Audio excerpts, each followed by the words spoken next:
আল্লাহ এতদিন আপনার হুকুম পালন করি নাই, আল্লাহ শয়তানের ওয়াসওয়াসায় পড়ে করছি গো, আপনি মাফ করে দেন।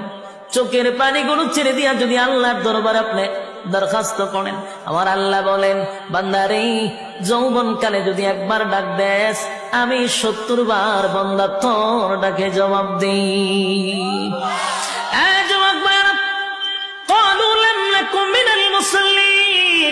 যারা দুনিয়ার জমিনে মুসল্লি ছিল না তারাই তো জাহান্নামী, এক নম্বরে জাহান্নামে যাওয়ার কারণ।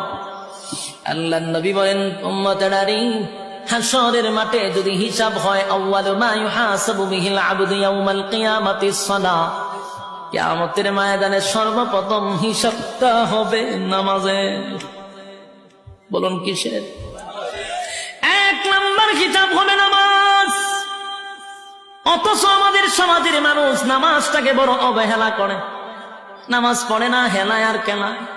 জিগাইল হুজুর আমার ফ্যান বালা না, কি হয় ফ্যান বালা, হুজুর আমার সময় নাই, আমি খুব ব্যস্ত। আল্লাহ বলবে, বান্দারে সময়ের মালিক তো আমি, রাইতে দিনে 24 ঘন্টা সময় তো আমি দিছি, আমার দেওয়া সময় কেন আমারে দিলি না? মন গড়া জিন্দিগি কেন চালাইলি? আমার দেওয়া সময় কেন আমারে দিলি না? ইমাম সাহেব মাদ্রাসার মুহতামিম যদি বলে আসেন না নামাজে যাই, উত্তর দেয় হুজুর সময় নাই।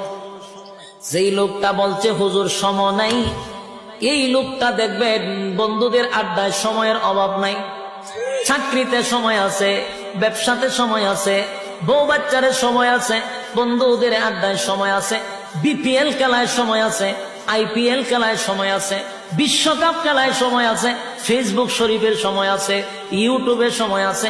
সময় নাই শুধু আল্লাহর বেলা।